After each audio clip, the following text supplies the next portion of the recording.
Welcome back. You're tuned into Market Fatafat, where we tell you all the stocks that are buzzing away in trade. And right now, joining us is Sneha Seth, who's a senior analyst in Angel One, and of course, our team of researchers are joining us back, Snehi and Ansh. But coming to you first, Sneha, you've picked out Bajaj Auto for us. Now, in the last 6 months, this counter has given us more than 50% gains, more than 60% gains. What is the upside you're seeing going forward, and how do you play this counter? If we look at Bajaj Auto, overall, if you see, auto stocks are doing quite good today. A couple of auto stocks, I would say. In that, I think Bajaj Auto is the one which is, almost 2% up today. If you see the chart structure, continuously trading, making higher top, higher bottom formation. If you see, it is taking support near the 20 DEMA on the daily chart. So overall chart structure looks quite good over here. Any stocks, trading above 20 DEMA continuously. So it has a very strong chart structure. So at this moment, I believe this is the counter wherein I see the chart structure very good. If someone is holding any long position, they can continue holding it. And someone who want to take a fresh trade, I would recommend buying 8,500 call option, which is trading around 160 odd zone, with a strict stop loss of 110, and the target expected is around 230. Okay, moving on then, and let's focus to one of the chemical counters, that is Vinity Organics, which is in focus on the back of the news flow when the company has informed that the government has imposed anti-dumping duty on the import of a para-tertiary butyl phenol, that is PTBP, for a period of 5 years. Now, Vinity, being a manufacturer of this particular chemical, is likely to benefit by the said notification. It will aid the revenues of the company indeed, because after this import duty, after this anti-dumping duty being imposed on the import of this particular chemical, Vinity Organics can serve the demand in the domestic as well as in the international markets, and hence the gain in the stock price, when since the morning itself the stock is holding on to the gains of 3.5%. Well, moving on and coming to you, Snehi, you've picked out Coforge for us. Now, this stock has been slipping away in trade. Tell us what's the news flow on this? Well, absolutely, Ankita. This stock was as low as 5%, but continues to build on to those losses, and right now is almost 7% lower in today's trading session. Now, the company's board has approved fundraising up to 3,200 crore rupees through qualified institutional placement, which is QIP, or other permissible modes. Now, the decision follows the company's move to withdraw plans for a $750 million initial public offering, which is an IPO in the United States. The board, which met on the 16th of March, empowered a fundraising committee to de-alienate the terms and conditions of the proposed fundraise. Now, if the proposal is approved, Coforge will secure funds through various avenues, including private placement, QIP, preferential issue, or any other method that is sanctioned by the prevailing regulations. So, on the back of this IPO being derailed and the fundraise via the QIP mode or other modes, the stock is down almost 7% as we speak. There's sharp cuts coming in on Coforge, but let's move on. One of the counters that is seeing decent gains, that is SJVN. Ansh, take us through what are the details coming out of SJVN. Right, so SJVN Green Energy, the renewable arm of SJVN, has received a letter of intent from Gujarat Urja Vikas Nigam Limited for 200 megawatt solar project. Geeta Kapoor, the chairman and MD, stated that the tentative cost of construction and development of this project is around 1,100 crore. The project shall be commissioned in a period of 18 months from the date of signing PPA. The project is also expected to generate around 508.4 million units in the first year after commissioning. Also, if we see the chart, the stock has touched 1 month high level as well. All right, coming to you, Sneha, you picked out L&T Finance for us. In the last 6 months, this stock hasn't really done much for the investors. Today also, we can see the stock down, trading with a loss of almost 2% in trade. Tell us, what are your charts saying? If you look at the counter, I think we have seen some pressure in this counter, and considering the volumes while correction, I think there is further downside in this counter. I believe the 152, 154 zone should be acting as a resistance. So I would recommend if anyone wants to go ahead and take a short trade, they can go ahead with L&T Financial Holding. Can sell this counter at current levels, and the target expected will be around 134 to 135 zone. So with a strict stop loss of around 152, can go ahead and short for the target of 164. All right, moving on to a couple of auto ancillary counters. Kotak has come out with a note on all of these. Uno Minda, CIE Automotive and Varroc Engineering. In fact, it is maintaining an upgrade on Uno Minda, and they have added it to add from sell, and they've also hiked the target price to 660 rupees. For CIE Automotive also they have upgraded to add from sell, hiked the target price to 465 rupees. We can see the moves coming in on the stock prices as well, 5%, 1.5% up in trading session today. Also, Varroc Engineering, they have upgraded to add from sell, and they have hiked the target price to 500 rupees. And they feel that the silver lining is visible in the auto ancillary stocks, especially, most of the brokerages are saying that the auto ancillaries are, the primary beneficiaries of the EV policy that the government has announced. Risk reward turns favorable to select auto ancillary companies. Steady demand trends in the domestic two-wheeler market is likely to drive growth, and the EV shift and premiumization trend is likely to drive, the content growth, and the capex plans are on track to support new order wins. That's the word coming in from Kotak, and we can see all the three stocks up and away in trade: Uno Minda, CIE Auto, and Varroc Engineering. Right, that's the take coming in on all these auto ancillaries by Kotak Securities. But moving on, let's shift focus to Dr. Reddy's and Sneha. This counter is holding on to the gains as of today, but given the volatility in the counter, are you still vouching out for a buy? Are you still looking for a buying opportunity here? Yes, if you see the chart structure, it is quite strong, and it has made a strong base around 6,170 or so. So it has been consolidating, but I think looking at the base formation, if someone is interested in buying this counter, can buy this counter with a strict stop loss of 6170.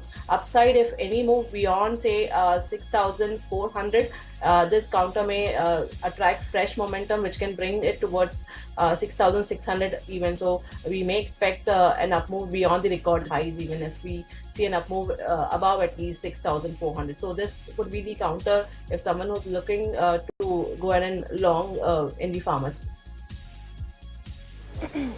All right then, moving on, and let's focus to what Balrampur Chini is doing.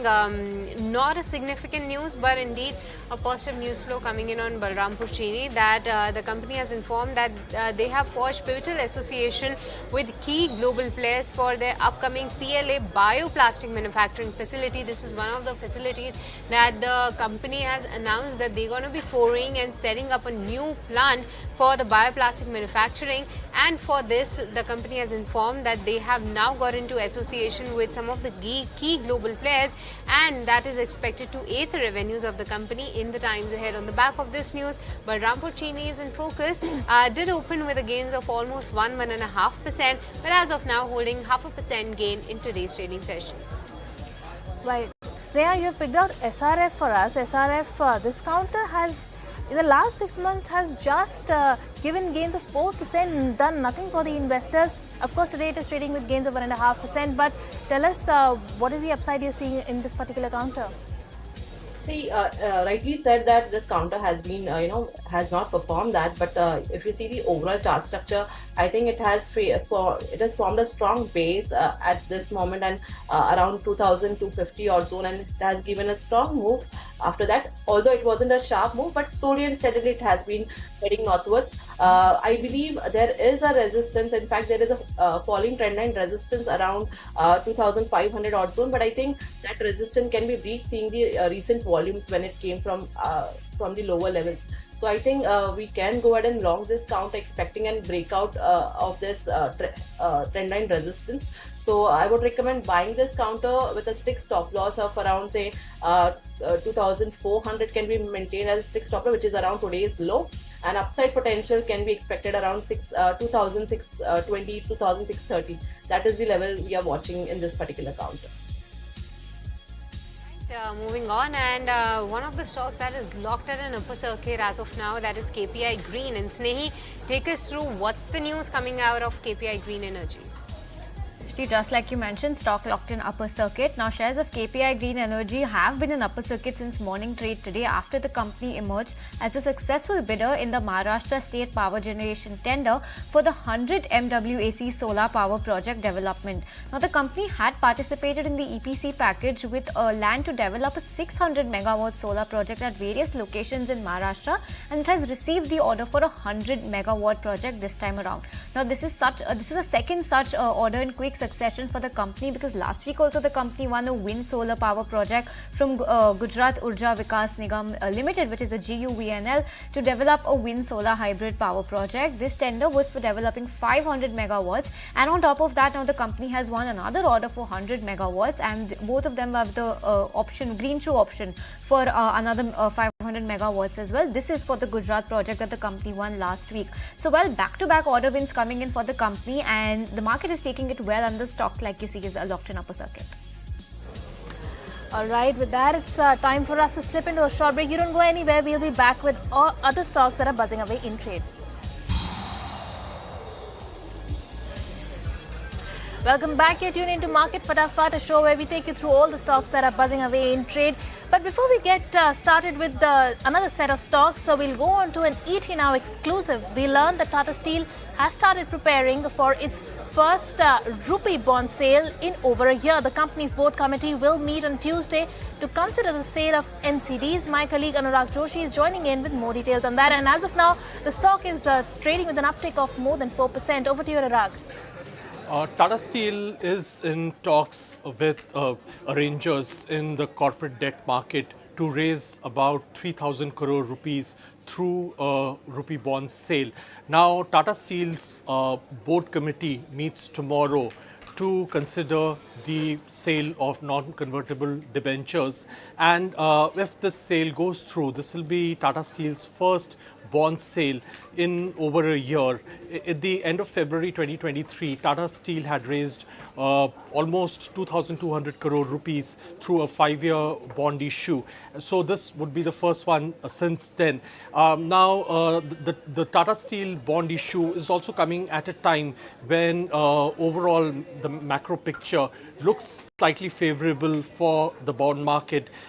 If we look at the CPI numbers, they are above 5%, but still closer to the RBI's target of 4%. There are signs of improving liquidity in the banking system, and also RBI has kept interest rates on hold for over a year now, and there is no indication of any kind of firmness in rates happening. So these are conditions which are very favorable for the rupee bond issuances to happen now. All right, with this we'll let you go. Thank you so much, Anurag, for joining us and getting us that exclusive news flow on Tata Steel. Moving on to the other counters that are buzzing in trade, and let's shift focus to LIC. This counter is actually under pressure today on the back of the news flow, but this is something that the company has been doing every 5 years, where they have undertaken the wage revision exercise for their employees this time around, and that's indeed after 5 years. The Government of India has approved with effect from 1st of August 2022 wage revision of LIC employees. Now, as a result, the overall hike in the wage bill shall be around 17%, and this will benefit more than 1.1 lakh LIC employees, and LIC pay hike could cost 4,000 crore rupees per year for the company. So on the back of the elevated employee cost, this stock is under pressure, but nevertheless, this is an exercise that the company does take every 5 years. So on the back of this, you are seeing a cut of around 1.6%. Well, coming to you then, Sneha, you've picked out Canfin Homes for us. Now, in the last 6 months, it has actually eroded consumer wealth. It is down on 7% today. Also, in fact, this particular stock is trading with a cut of more than 1%. Tell us, what are you seeing on the charts? If we see the chart structure, this counter has been under pressure recently and has added decent shots. I believe we may see a further selling in this counter. If you see the chart structure also, there was a rising trend line support. This counter has breached, and in last couple of sessions it has been consolidating below that. So I think we may see a correction below the recent lows of 710 odd zone. So I think one can go ahead and sell this counter with a strict stop loss of around, say, at least one can keep a stop loss around 737 and can expect a target of around 677. All right, moving on to the other counter, Page Industries. We did see an uptick of 0.5% coming in the morning, but it has given up those gains since morning. But that is in the back of the fact that UBS has come out with a note on Page Industries. They have initiated a buy on the counter with the target price of 4,000, with the target price of 44,000, I beg your pardon. They see strong distribution and brand recall to drive growth. They feel that strong growth potential is prevalent in the innerwear market, and they estimate that the margins are likely to reach the pre-pandemic levels for the company. And on the back of this news flow, Page Industries is in focus. Even though it is trading with gains of 0.4%, we did see an uptick coming up in the morning. All right, moving on then, and let's get your take. Let's talk about Sona BLW then, and Snehi, tell us more. What's the news flow coming in on Sona BLW? Well, Shashi, this company has announced the achievement of two remarkable production milestones. The company has successfully manufactured 400 million differential gears and 6 million differential assemblies, marking a significant accomplishment for itself. Now, Sona Comstar, remember, designs and manufactures differential assemblies, precision forged differential gears and other driveline parts as well. And the company's products cater to battery electric vehicles, EVs, passenger vehicles, commercial vehicles and off-highway vehicles as well. Sona Comstar is one of the largest manufacturers of differential assemblies of BEVs worldwide, holding a substantial market share that has swelled from 5% in 2020 to 8.1% in 2023, as estimated by the industry expert Ricardo. And also on the back of that EV policy that we did see coming over the weekend, this stock is doing pretty well on the back of all of these triggers, up 3.5% as we speak. All right, moving on. Sneha, you've picked out PFC for us. Tell us, what are the charts saying for this one? If you see the chart structure, it is very strong. If you see, this counter has been rallying from 140 odd zone, and it has at least, it is now trading around 375, but it has, it has almost touched 350 odd zone. So recently we have seen a correction. I think considering the sharp run and recent selling coming in, I think this counter may see follow-up selling coming in. So some profit booking can be seen in this counter. It had a support around, say, 385, 387 zone, which it has breached, and it is correcting below the 89 EMA support zone or even. So I think we can go ahead and sell this counter with a strict stop loss of around 400 odd levels, and one can expect a correction towards at least 330, 335 odd zone. So that's a sell recommendation coming in on PFC. But let's move on and let's focus to HAL, one of the other counters seeing no stopping, flying high. Ansh, tell us more on this. Right, so the Ministry of Defence has signed a contract with the company on 15 March for midlife upgrade, that's MLU, for 25 Dornier aircraft along with associated equipment for Indian Army. The project cost for which is around 2,890 crore. The upgrade would significantly enhance the operational capability of the Dornier aircraft of the Indian Navy to perform primary roles of maritime surveillance, coastal surveillance, and electronic intelligence and development of maritime domain awareness. In addition to that, this upgrade will also enable Indian Navy Dorniers to carry out secondary roles of search and rescue, medical casualty evacuation and communication link. Also, if we see on chart, the stock is up over 340% in last 1 year. All right, thank you so much for that, Ansh. But moving on, in the start of Mahakumbh, we caught up with Sanjay Nair on his take on the Indian startup ecosystem. Let's go across and listen in to what he had to say. I think it'll be 5 years. The way it's going now, and if the funding comes back, which it has, and the comment I made earlier, we have to encourage more local savings to come in now. We need more local fund managers, more local savings. Of course, foreign money will come anyway, but we cannot be over-dependent on that. So developing, and then government will have to think hard about letting a little bit more insurance and pension money come in here. SIDBI is doing a fantastic job by being a catalyst. I think some bank asset management companies put money, but we need insurance and pension money, howsoever small, maybe 1 or 2 percentage points. That's how China backed the system. That's how Chile built their system. That's how Malaysians are doing it. So we get a little bit of that, then crowd in all the household savings, crowd in the HNIs and family offices. But you got to have an institutionalized fund management companies and managers who then don't, swindle your money or you got to be institutionalized so they can trust giving money to you.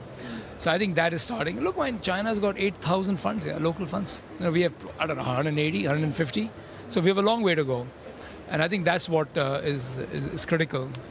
Lastly, what are you looking at when we look at 2024? What are some of the emerging sectors you're looking at? What is the way ahead for the startup ecosystem? What is the one thing that you're looking at in 2024? We're looking to do more investments. We have done only 4 till now. We had a $165 million fund at Soren. And I think that health tech, SaaS, fintech is coming back. Will be quite interesting. But we're also going to look for companies where we can collaborate and help them and mentor them. We're not expert in everything. So whatever we know well, we're trying to focus on those. Well, with this, it's time to wrap this edition of Market Fatafat. It's a goodbye from me and Ankita and the entire team who put the show together. Thank you so much, Ansh, Sneha, as well as Aditya earlier for joining us today and highlighting all the counters that are buzzing in trade as of now. If we look at the markets, then a good recovery for Nifty 50 at least, and Reliance is definitely lending the support, and Nifty Bank is also trying to get back into the green territory. But in the last 1 hour, we will be tracking all the market action right here on ET Now, so stay tuned for more.